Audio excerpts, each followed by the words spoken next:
Hey Raghunath, tell everyone about our Patreon community. Sure, Kastuba. The Wisdom of the Sages Patreon community is an incredible online yoga resource. If you like the type of yoga wisdom and culture we share on the show, then our Patreon community is a great next step. This is a listener-supported podcast, and any level of sponsorship will unlock a wide range of live and archived classes, talks, and even workshops. Raghunath teaches, I teach, and we have a host of other excellent teachers on topics ranging from yoga philosophy, asana classes, storytelling, Ayurveda, kirtan, cooking, meditation, and a lot more. We even have an incredible online Bhakti 12-step recovery group. So if you want to check it out, go to patreon.com/wisdom of the sages. All right, let's get it on. Om Namo Bhagavate Vasudevaya. Om Namo Bhagavate Vasudevaya. Om Namo Bhagavate Vasudevaya.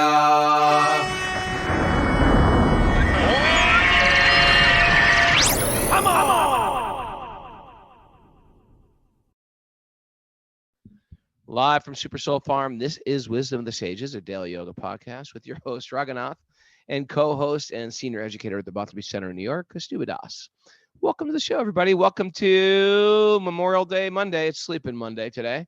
Mara, when you get a chance, if you can somehow fix the color of my face, I look like the devil. I look like the devil today. Where is Zoom preferences? I look evil. How are you, Kastuba Ji? Good. It was a wonderful weekend. I'm glad I got time to spend a little time with you. You were right. I should have stayed and hung with you a little bit longer, Raghunath. I wish you did. We went on a japa walk with it. We were so, I don't know, just like exhausted. You know, it's not like I'm like swinging an axe, splitting logs. We were just talking is where exhausts you. Yeah. But we had a really nice closing ceremony, and up on the yoga deck overlooking the farm. It was quite beautiful. We posted a lot of pictures. You can check out our Instagram at Raghunath Yoga. Did you post any of those on the Wisdom of the Sages? You got to get all those photos up. No, let me post them up, man. Today. It baits people to come further. Although baiting isn't a good word. That sounds like we're going to snag them with a hook if they take a chomp from it. But anyway, entices them to come. But we got to hang out with a lot of people this weekend that we just generally usually see on Zoom or hear about them as others. But these live get-togethers are really powerful and cathartic, and you make just good quality friends in your life. Yep. So we're going to do another one in October. And of course, we've got our Italy retreat, which is still open, I found. But we have a very good group going to Italy with us. And of course, Jagannath Rath Yatra. Festival weekend retreat at the Bhakti Center. You go to the bhakticenter.org, or it's bhakticenter.org, right? Correct. And Radhanath Swami is going to be our big guest speaker. We're really excited for him. I'm really excited to see him. That's June 9th, 10th, and 11th. All right. So today we're back on track. We slept in a little because you know what? I camped out last night. I got inspired because it's warm out. I slept outside. It was great. Me and Tarun. No, under the stars. Under the stars. It was really nice. Will you go up on the deck? Slept on the yoga deck on a cot next to Tarun, and I tell you, the sounds were incredible. Just those little frogs, and sometimes you hear a deer. You know what deer sound like? They go, go, they make these really weird gruff sounds. What about I heard a deer last night. Oh, coyotes. It was owl. I heard so many owls last night. It sounded like I was like at a haunted castle. There were so many owls last night. Oh. Yeah, that was great. Coyotes? Any coyotes out there? No coyotes. I haven't seen coyotes in like 6 years. We used to have a lot of them, and they get scary because when they feed their babies make this sound like this. It's like a blood-curdling sound. All right, Rogan, let's keep this moving here. Is Mara okay this morning? Where is she? Mara, Tarun's a little sicky, so she's taking care of Tarun. So do we have our announcements together then? We'll get them in a moment. Just Okay. that's all we got. That's all we got. So what are we doing today, sir? Well, first thing we do, Raghunath, is generally we have those announcements, and then we do a nugget. Okay. Let's just do the nugget then. Okay. Here's the nugget. Ready? Yeah. Who's it from? This is from Albert Einstein. Ever heard of him? He's a pretty smart guy. One is a smart person. And here he goes with some other smart info for you. Reality is merely an illusion. I say that. Well, I guess you are as smart as Einstein. Reality is merely an illusion, albeit a very persistent one. Okay. Right? It's a persistent illusion. Because reality comes with all the props. Just like if I want to create an illusion, like I'm at a Western, I get the prop of a fake saloon. I get the prop of a horse that I tie to the fake saloon. I get the cowboy costume. So the material world is expert at feeding us all these different props to make us feel, here's the ultimate illusion, that I am the center. Oh. I find people that look up to me and worship me and validate me, and I feel like, yes, now I'm very important, and I feel like I'm just around the corner from getting this validation. And if I don't get that validation, I'm very, very sad, and I'm sometimes depressed, etc. And I feel like in Vedic teachings, it teaches no. You're barking up the wrong tree. You're trying to find reality in what's it called? What do you call backstage? Like a in a Hollywood set? A set? On a Hollywood set. You're trying to find reality in a Hollywood set. Why isn't this a real building behind me? Because it's a Hollywood set. You're trying to find reality in a place where it's naturally just props, naturally just costumes. That's not our reality. There is a reality, and here is a key to enter it. You like where I'm going with that?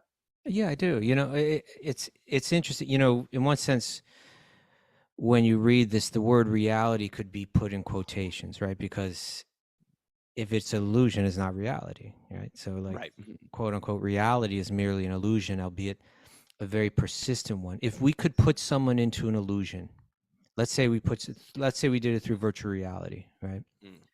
Let's say we put someone in one level of illusion and virtual reality, and they fought their way out of it, but they just came to the next level of virtual reality. Nice way to put it. And then say they kept coming through different levels. If they went into one virtual reality, came back out to another level of illusion, then went into another illusion and came back out to that same the same one that they were in before, and then they went into a third virtual reality and then came back again, you would begin to think that illusion that they keep returning to is reality because it persists, right? I keep coming, oh, this must be the real thing. I step into a movie theater, lights go out, the movie starts to play, and the success of the film is if I begin to feel like it's reality, right? I begin to become affected by it like it's real. And then everybody knows that feeling, although I don't know if people go to movie theaters as much as they did. I mean, do people still go as much as they used to now that it's... I don't. I never go. But, you step out there and then, like, it's bright again. Your eyes are starting to adjust and you're like, oh, I'm back in reality now. Because it's the one that persists. It's the one that you keep coming back to. Because we keep returning to this level of illusion, we feel it must be real. But what Albert Einstein is saying and what these Vedic texts are saying, no, you can still go, just because you keep returning to this one doesn't mean that this is it. Right. That there is something beyond this, that there is a true reality beyond this. And we've become accustomed. It's kind of like what we call reality is the level of illusion that we keep coming back to. Reality is we are deeply in love with Source. According to the Vedic teachings, we're deeply in love with Source. We're deeply connected with Source. We're deeply valid beings because there's a connection with Source. And when disconnected, I search for, quote, reality or deep connection in the material world. So now I'm deeply depressed because no one's around me, no one cares about me. And then I somehow met this young lady at Starbucks, and she thinks I'm sort of cool and clever. And now I'm in love, and I feel like a new romance. And what's going on is I feel a shadow of love through this person who likes the way I look, or I made her laugh, or she thinks I'm charming. And it's not it's a reflection of reality, but it's not reality.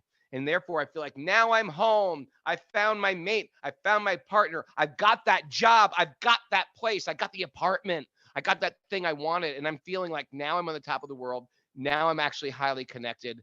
Of course, thoughtful people say, well, dude, that's just your car. There's deeper things than cars. Or that's just your house. There's deeper things in the house, and there's deeper things in your savings. It's about your family. But we say even that family is a small L love. Even though as wonderful it is having a family, and people say that's the most important thing, more important than anything I have is my family, it's still a small L love. Because it's not And you'll see that it's not persistent, right? Like time will it's take not it persistent. away. Yeah. It's not. I'm learning the art of letting go. Are you really? My kids and my adopted kid, young Tommy Fawcett, they all went to Long Beach Island because they're playing. Rocco got his Murdunga gig playing Murdunga for Brandy and Bob Healy, the King of Hearts. So they're all down there this weekend, and it's sort of like cool. It's like they're on their own doing their thing. They drove there. They're doing a yoga retreat without me. It's sort of interesting and cool. Okay. I'm just saying. And so I'm saying, and I wanted to go down there today.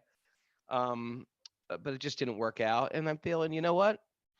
I got to just learn to sort of let go, and I wish them well, and I can't control them and I can't possess them, and I hope they're doing good. But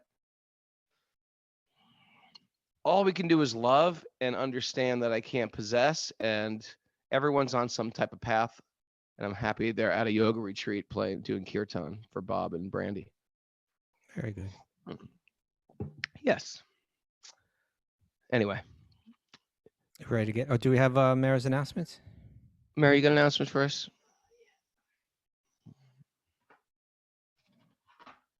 Come on in, Miss Mara. We have Back to Recovery group meetings today at 1 and 2 p.m. and at 2:30 a.m. tomorrow morning, Eastern time. And then our show will be back to 6 a.m. tomorrow. I really like this. I needed a day off yesterday. I hate to say it. I needed a day off.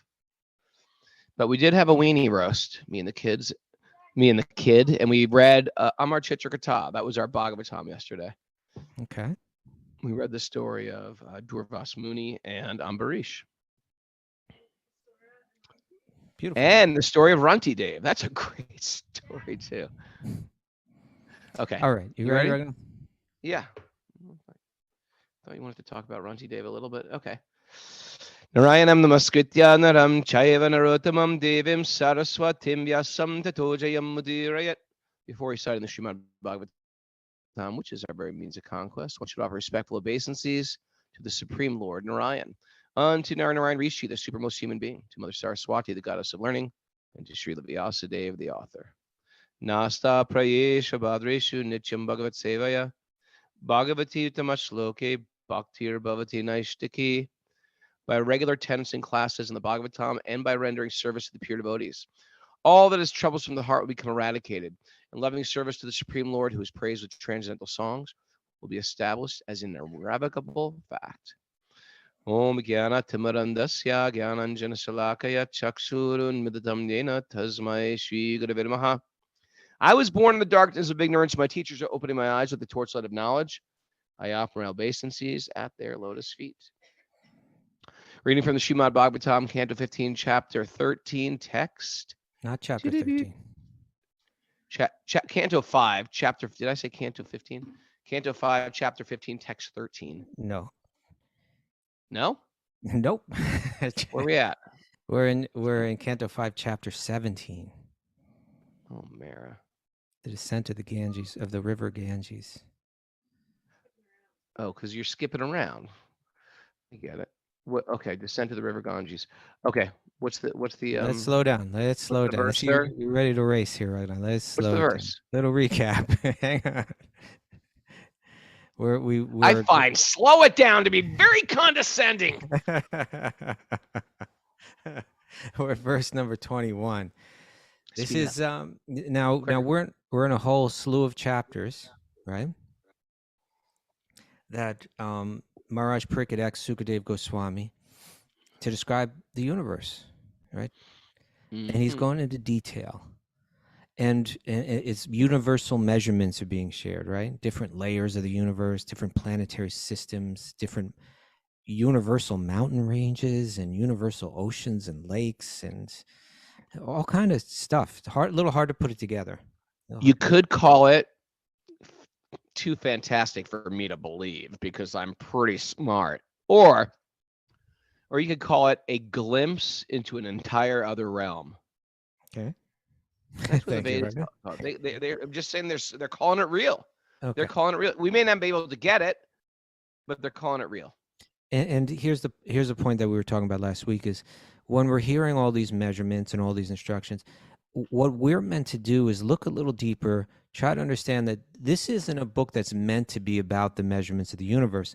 This is a book, Srimad Bhagavatam is a book that's meant to clarify all of the different yoga and Vedic teachings. That's its point. And the clarification, what it's zooming in on, under the order of his guru Narada, Vyasadeva, the compiler of all this Vedic literature, from which stems everything, right? From which all the Eastern philosophy stems. And even stuff like, I was just noticing, Professor Snooki over here, she wrote Einstein's theory of relativity started this whole illusion versus reality hype in the 20th century, you could say. But very few in the West gave credit to the East. Well, if it's coming from the East, really it's coming through the conduit of Srila Vyasadeva. Whether it's Hinduism, whether it's Buddhism, whether it's yoga, meditation, all their concepts of reality and illusion, all of that. He's the source. He's the seed. Yeah. He's the seed. Yeah. Any type of meditation you're talking about, anything that's coming in through a Western teacher has come.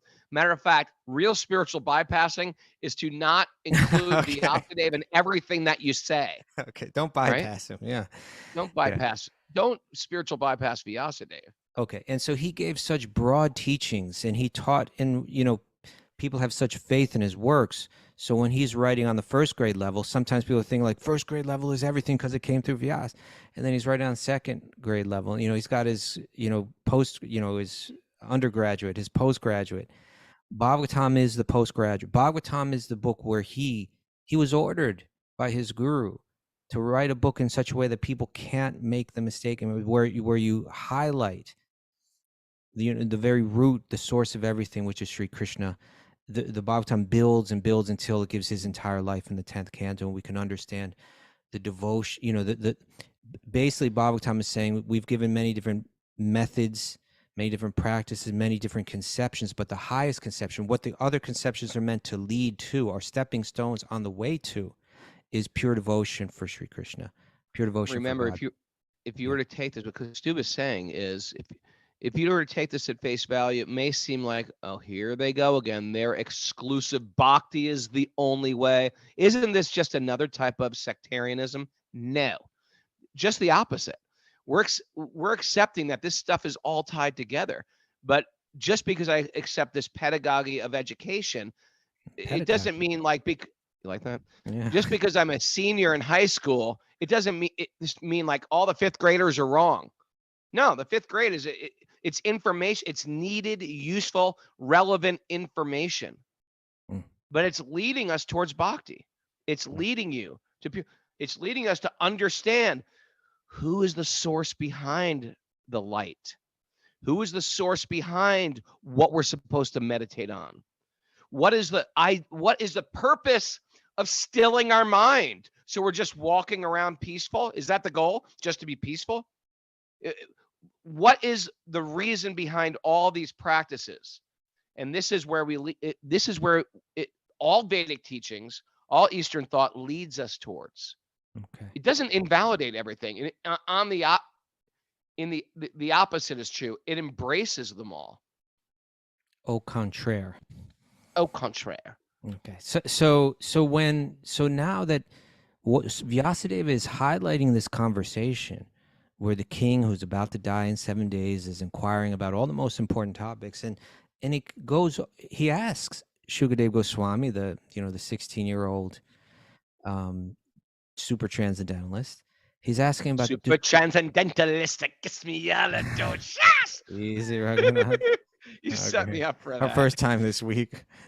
I don't think I had no idea I was setting you up for that. I think you're the only one that went in Plan that out. Okay. Okay, go But on.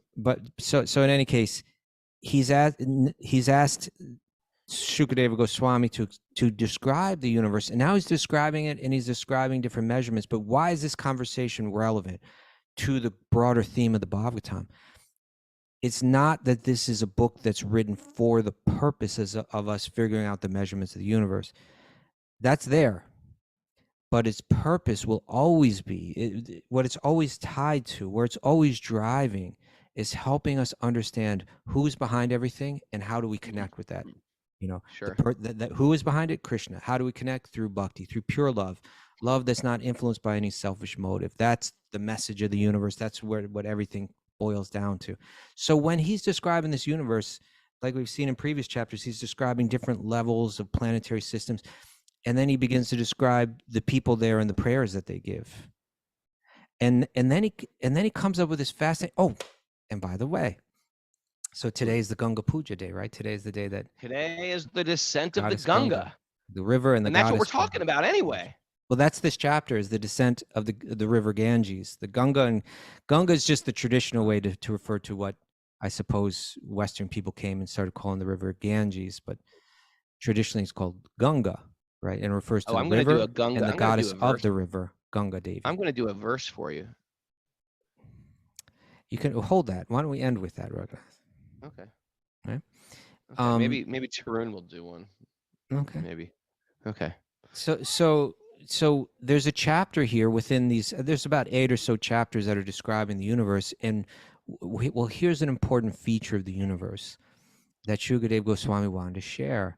That he's laying out. There's different, a picture like an orb or a bubble, and it's got a level of water in it, and above that there's all these different planetary systems, and he's saying that there's a crack in the top of it, and through that is flowing water, and that this water is considered very sacred and transformational, powerful, purifying.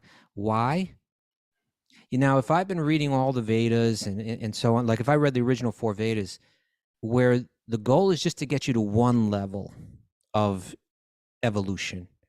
Like the original 4 Vedas are meant to get you just to the point where it's like, you know what, I got to stop being a selfish person. I have to recognize that, hey, the sun is provided to me. I need to be grateful for that. The rain is provided to me, and there's a god or a goddess behind each one, and I should show my gratitude to them through ritual, and through living piously. That's one level of, if I come to that point where it's like, oh, you know what, I've been given these things and I need to appreciate it. That's one level of evolution. It's not the level of pure love that we're meant to come to. It's huge, though. It's huge. It's a level of like, I appreciate everything that I have. Yeah. That's the biggest deficit we have in this country. We don't appreciate anything. We're entitled for everything. But imagine that. I appreciate my ability to get wisdom. I appreciate how the sun rises in the morning. I appreciate the grains. I appreciate the water. I appreciate that I'm being maintained. Thank you for sunshine. Thank you for rain. You don't know that one? I don't know that, Squirrel Boy. It's a little kid singing it. It's a sweet song. You haven't heard that? Thank you. But imagine living in that world of full 100% appreciation. That is what the 4 Vedas teach. Okay, so now you may read that book, which is meant to bring you to a certain level of evolution, and think, okay, well, here it says that there's all these gods and goddesses. So there's not one god, there's many gods, and I have a debt to each one of them. Bhagavatam is on another level. Bhagavatam is where Vyasadev says, oh, if you made that mistake, I'm going to clarify it for you here. all of those devas, all of those devis, right? All those gods and goddesses, they're all the energy of and serving on behalf of the root of all existence, which is beautiful, sweet little Sri Krishna. Okay, and so therefore, within this universe, it's not when Sukadeva Goswami is describing that there's this the river Ganges flows on all the different planetary systems of the universe. It flows from the top to the bottom. It flows from the heavens down to the hellish planets, and right through the earth. And he's going to describe this water is special. Why? Because it comes from Lord Vishnu, who's the expansion of Krishna, right? It's coming from the original source. It's purifying because it's coming from the original source. And then he's going to describe, just see, as it flows through the universe. First of all, we hear of how Dhruva, who's like this powerful ruler on the highest planet in the universe, like the pole star, he bathes in that water and feels devotional ecstasies. He achieves the highest level of awareness by connecting with that water, right?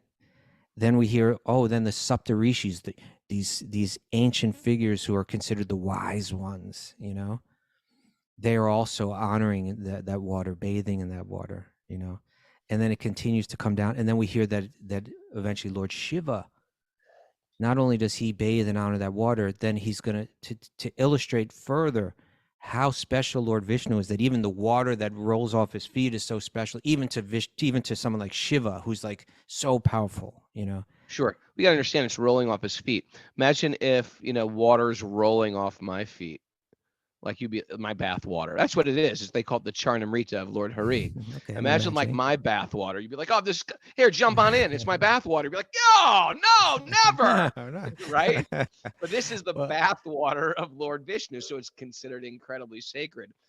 And that's this is why something there's that always holy people going to the Ganges, all up and down India, from the top to the bay till it enters the Bay of Bengal, and everywhere in between. And it's within this is, to us Western people, this may be like an unusual idea, but you see it there. It's in the biblical, it's there in the Bible. This idea of, I believe that Jesus's feet are bathed, right, and they sprinkle that water around, and it's something that's very much there in the Eastern, with this idea of honoring someone by by honoring the water that bathes their feet. And so here it's saying that who's the ultimate person that's honored in the universe, that's honored by everyone? It's Lord Vishnu, Sri Krishna. His water is flowing through the universe. Even the most exalted, famous, powerful beings within the universe are taking shelter of that water. And then the chapter ends with prayers from Lord Shiva. And we just have 4 more verses ago. We begin here at 21. And this text 24 is very fascinating, and the commentary on it is very fascinating. So why don't we wrap up this chapter today and read these last few verses? All right. This is 21. I'm not prepared. I've got some computer issues. Do you want me to read? You're gonna, you read it. Okay, so text 21, Lord Shiva continues his prayers. He says, all the great sages, except the Lord Vishnu, from whom the Ganges is flowing, all the great sages accept the Lord as the source of creation, maintenance, and destruction, although he actually has nothing to do with these things. He doesn't do them directly. Krishna is just involved in his Leela of love, and he doesn't have to he can expand, and these universal phases can be carried out. Therefore, the Lord is called unlimited. I suppose the word is ananta there, huh? In Sanskrit. I'm pulling it up. Although the Lord in his incarnation of Shesha holds the universes on his hoods, it's saying that at the bottom of the universe, the Lord is manifested in the form of a multi-headed snake, and he's holding all the universes up. Each universe feels no heavier than a mustard seed to him. Therefore, what person desiring perfection will not worship the Lord? I mean, come on.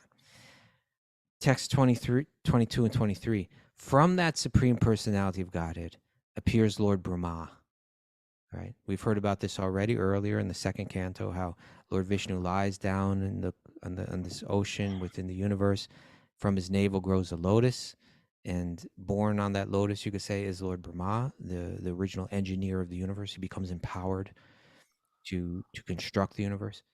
He says, from Lord Brahma, I'm sorry.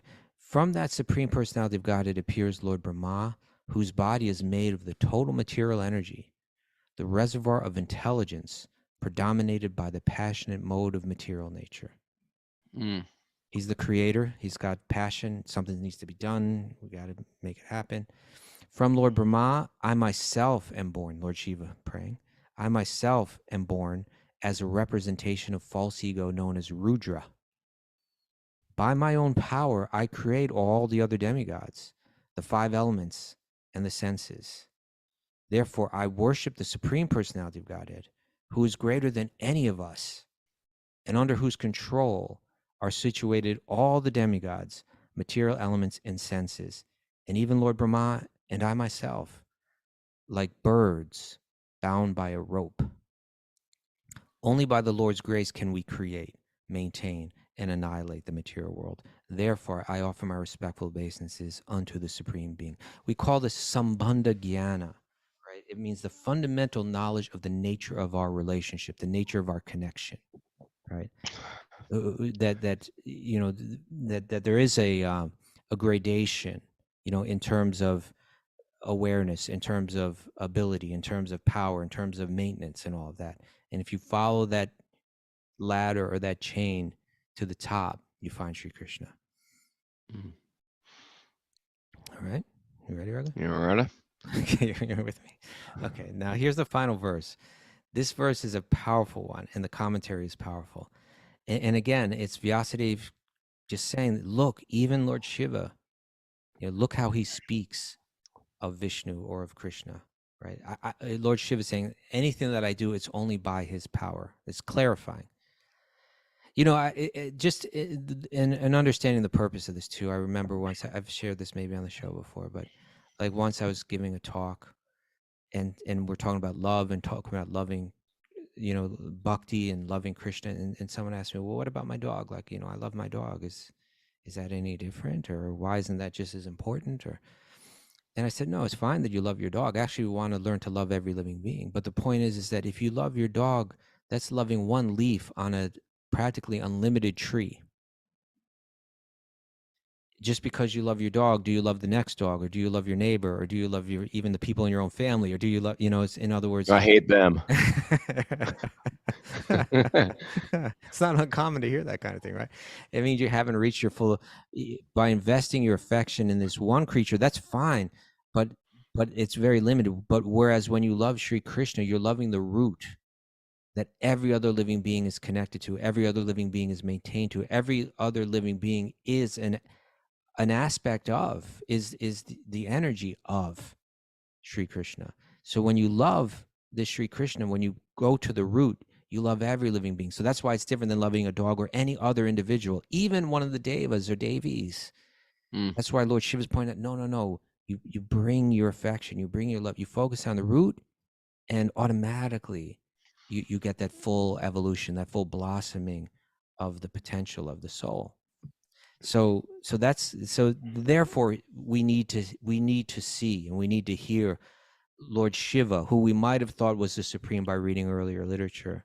We need to see him in this book that's going to clarify everything. We need to hear his expressions of how to understand who he is in relation to Vishnu or in relation to Krishna.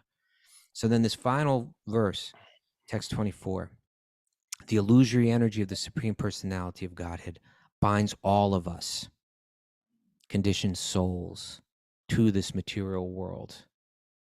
Therefore, without being favored by him, persons like us cannot understand how to get out of that illusory energy. Let me offer my respectful obeisances unto the Lord, who is the cause of creation and annihilation. Right? This virtual reality, he creates it, he annihilates it, he creates it again. Right? He creates it, he annihilates it, he creates it again. People think that Brahma is the creator and Shiva is the destroyer. He's saying, actually, it's just something that we're kind of temporarily empowered to do by his grace. We're like in this jail, and you need to connect with the warden. The warden, he can go in and out of the jail. Yeah. And so if you want to get, you connect with the warden can walk you out, walk you to the library, walk you to the gym, walk you to the mess hall. He can walk you right out to the parole board. He can walk you right out the door. Okay. So this is what we're doing when we worship Lord Vishnu. we're in the prison, and he reciprocates with our desire, but we have to have the desire. Once we desire, Krishna, Vishnu, God is a real being. Although sometimes we paint pictures of Krishna or Vishnu, and by looking at these pictures, you think, well, this is like a cartoon character. He's a living reciprocal energy that will grant you knowledge and detachment from the material world. He will give you the GPS to get out, the map to get out of the material world. He'll make you realize, oh, I've been really attached to this. Time to let go of this. Or, you know what? I've been getting tricked by this, and shine some light on that. He'll start bringing up all these things that almost make us look messier than we thought we were. That's a very beautiful thing. It's the cleaning of the house, which sometimes makes the house appear to be even more messy. If you're in this process of bhakti yoga, expect things to look a little messy at first. And because that's part of the house cleaning. If I'm going to move the couch, there's going to be a bunch of crud under that couch. I might find, who knows, an old lollipop. What do I find under my couch? Dog fur balls. A lot of that. The remote control, a vegan hot dog, whatever it is under that couch. And that's part of cleaning house. The bhakti yoga system is a process of cleaning our consciousness. And sometimes we get discouraged. We think, I'm a mess. I am so broken. That's a good thing to be. It's good to have the eye to say, this house is actually dirty. It needs a deep cleaning. We're on a process. We need a deep cleaning of our consciousness. And there's no way we're going to be able to see the universe appropriately and make any advancement above our karma without it. And we're going to ask Krishna to step in, shake it up a little, shine some light on it. I want to move forward. He'll do that for you. And then he'll take you to the next level, because you're going to feel, at that point, you're going to think, now I'm good. Now it's good. Now I'm on the right track. And then you're going to go to another fork. And then Krishna's going to say, well, you want to go further, or are you going to stop here? And that goes on forever until Krishna leads you right out of the material world. So this is our sweet Krishna here, that even Lord Shiva and all the demigods get also. They understand how it works. Yeah. Are we doing the purport here? Yeah. So Shiva is saying that he begins the verse by saying the illusory energy, right? We're hearing from Einstein, how reality is an illusion. This text is agreeing with that this level of so-called reality that we're operating on actually is that you can go back more layers, that there is a reality behind it, that this one seems persistent, and therefore we accept it as reality. But actually it's not. It's just according to time scale, it seems persistent. At a certain point, this gets when you get on the Vishnu time scale, you'll see it's actually not persistent. It comes, it goes. And then ultimately you see beyond all that, there is an eternal reality. So he says this illusory energy of the Supreme Personality binds us all, conditioned souls. We're all operating on this level of illusion. And the way to finally see it for what it, in one sense, when we look at, if this world is a virtual reality, if this is an illusion, then we can look at it as if it has one of two purposes. Most of us wandering around this universe look at this universe and say, this place is meant for sense gratification, right? It's meant to find pleasure through externals, right? I'm equipped in a virtual body that has senses. When the senses connect with certain other aspects of the virtual reality, I feel a sense of pleasure. Let me search for that, and let me avoid whatever displeasure, as much displeasure as I can. That's one way. The world is meant for my sense gratification. The other way is, no. It's an illusion. It's actually meant for self-realization. It's meant to learn the lessons. It's meant to rediscover myself. That it's all designed to make that happen. So we have our choice of diving deeper into the illusion or trying to come out of the illusion. What Shiva is saying is that when we realize who we are, we realize ourselves not alone, but at least when we come to the end of the road, or to the when we open the final door. But when we realize who we truly are, we realize ourselves in relation to Sri Krishna, because by nature we are a lover of Sri Krishna, right? By nature. So He's saying, so he says, this illusory energy of the Supreme Personality of Godhead binds all of us conditioned souls to this material world. Therefore, without being favored by him, the one that's designed the whole thing so that we can rediscover him, persons like us cannot understand how to get out of that illusory energy. As long as I still want sense gratification, I will still experience the illusory level of so-called reality. And that's why Prabhupada dives right in that great verse, Daivahi Shagunamayi, in the purport. Yeah, You know what that reminds me of? That's the divine energy of mind, the three gunas, right? Goodness, passion, and ignorance is difficult to overcome.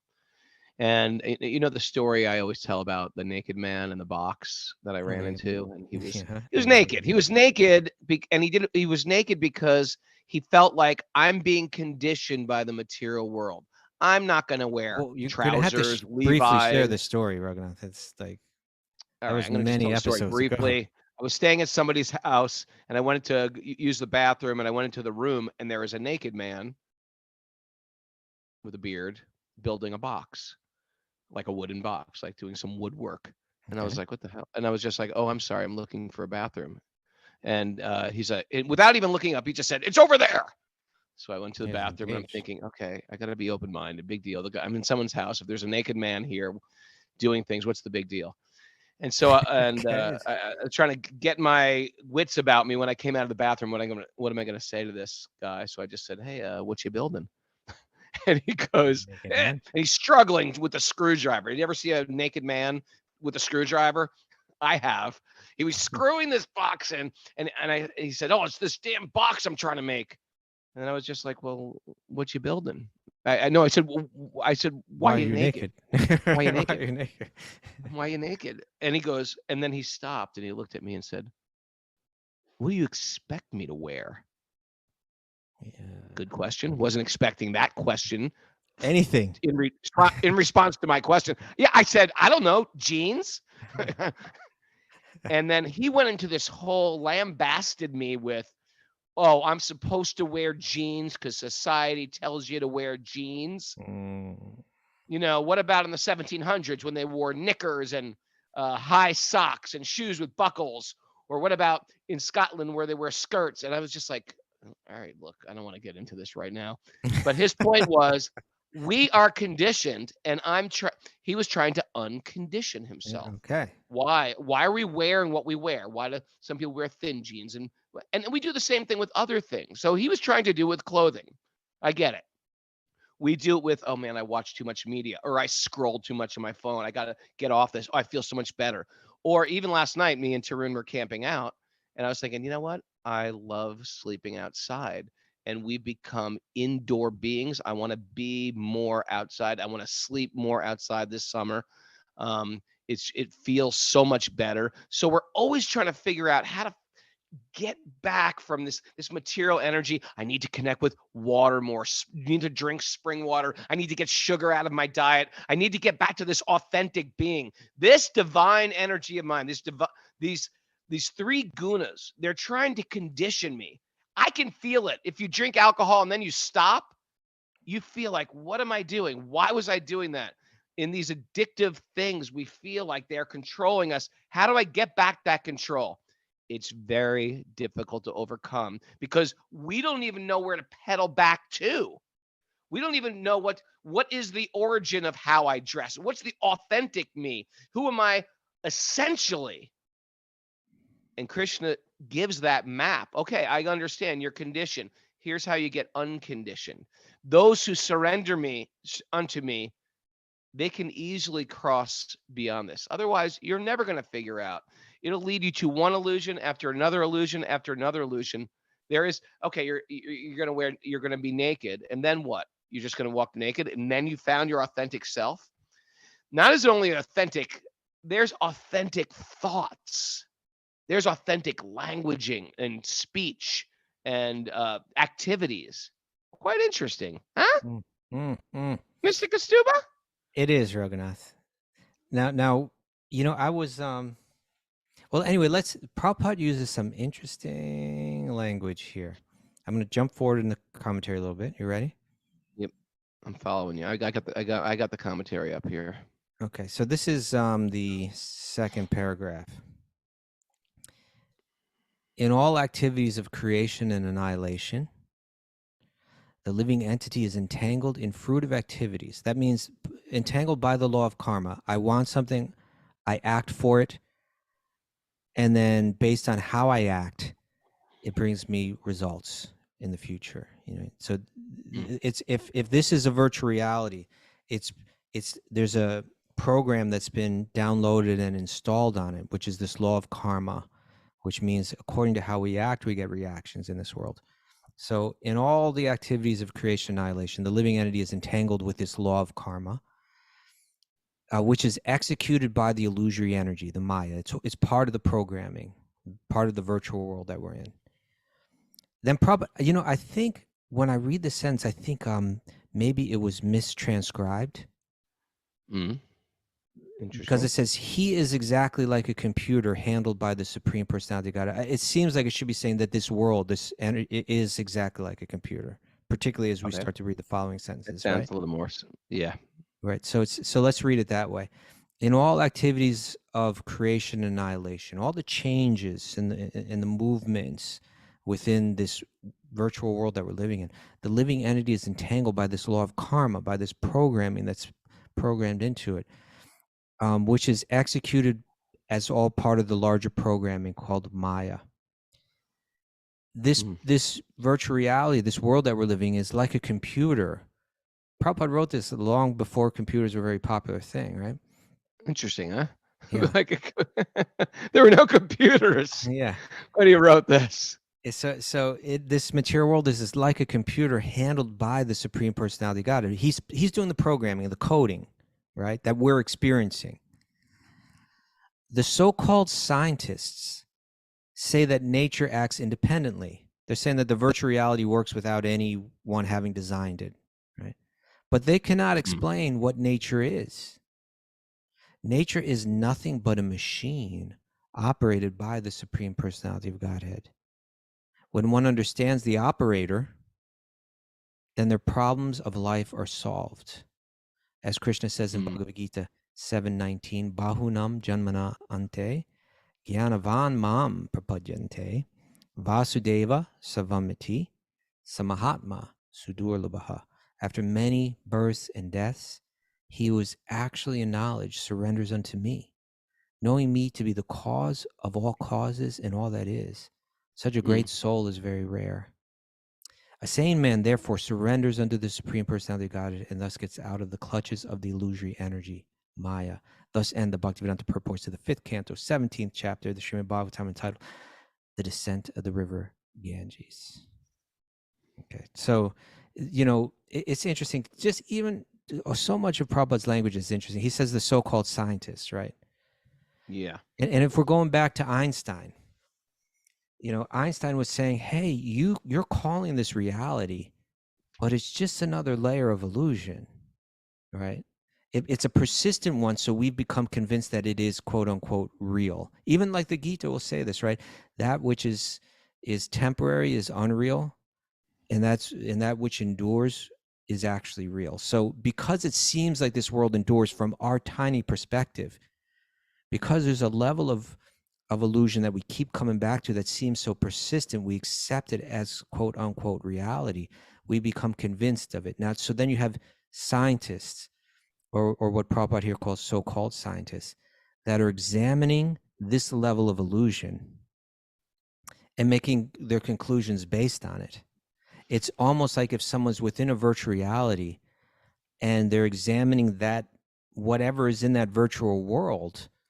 If I'm plugged into a virtual reality and I'm doing experiments on what's in the virtual world, and I'm insisting that there's nothing beyond this virtual experience, so there's no point in bringing anything else up, what will I be able to understand of the real world?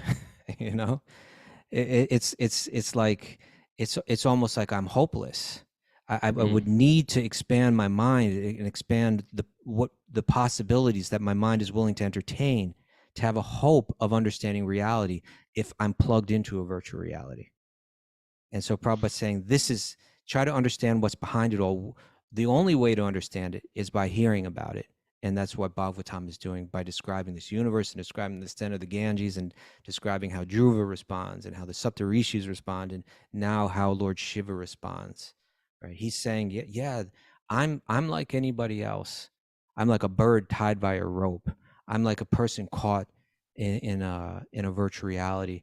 And just like anybody else, without understanding Sri Krishna behind it all, without understanding that it's all designed to help me understand that, then I'm trapped. But if I turn my attention to that which is beyond, it's within, the word there, Vasudeva Sarvamati, right?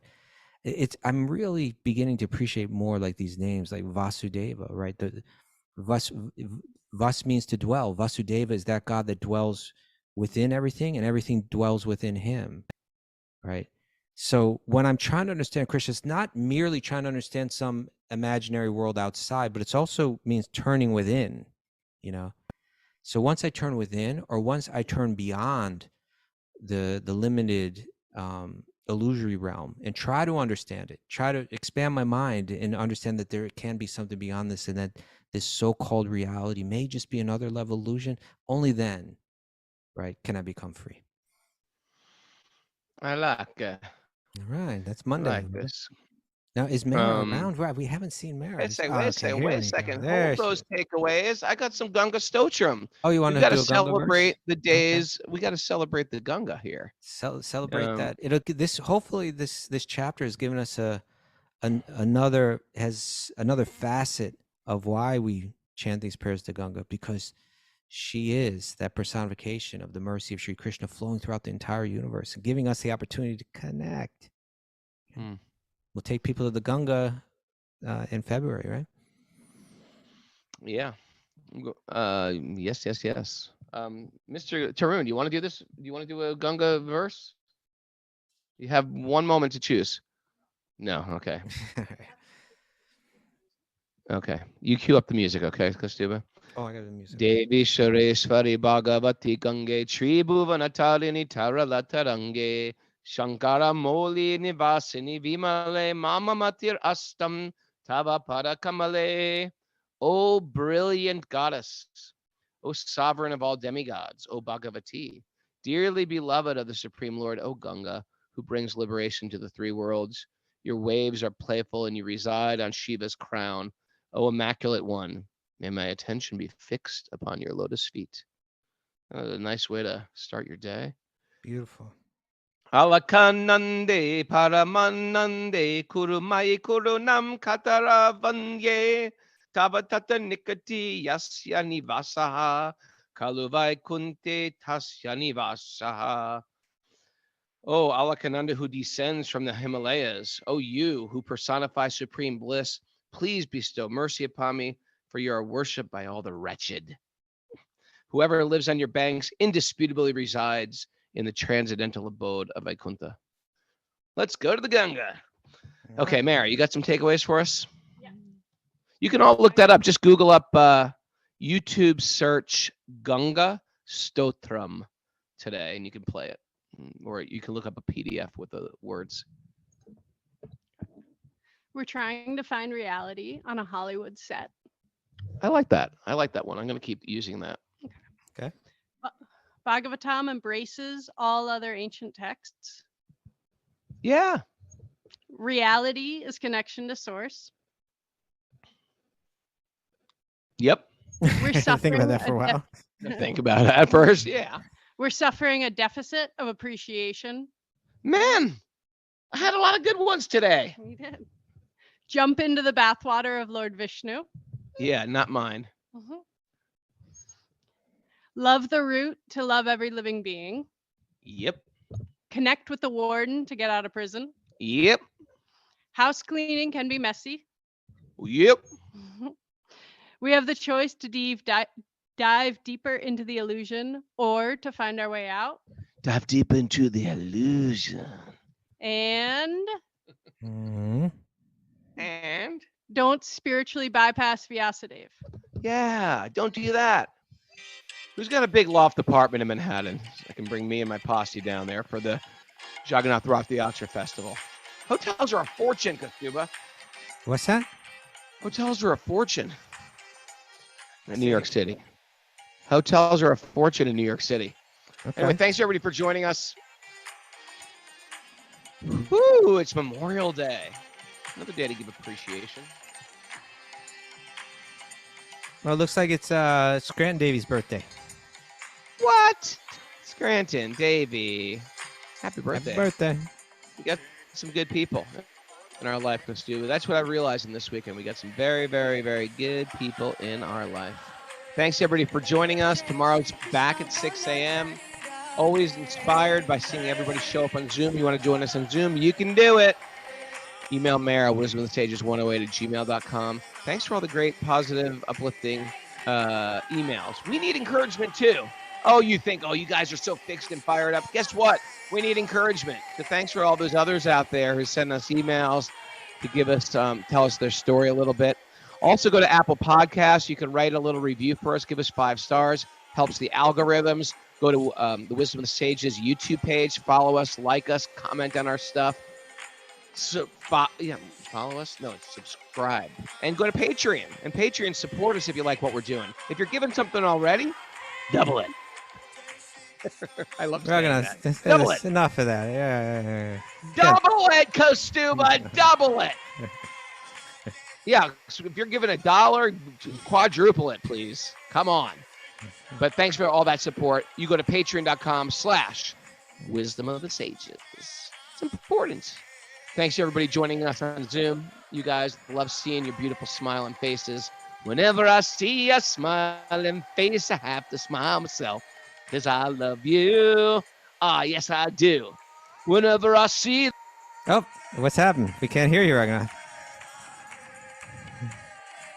He doesn't know. You're muted, Baba.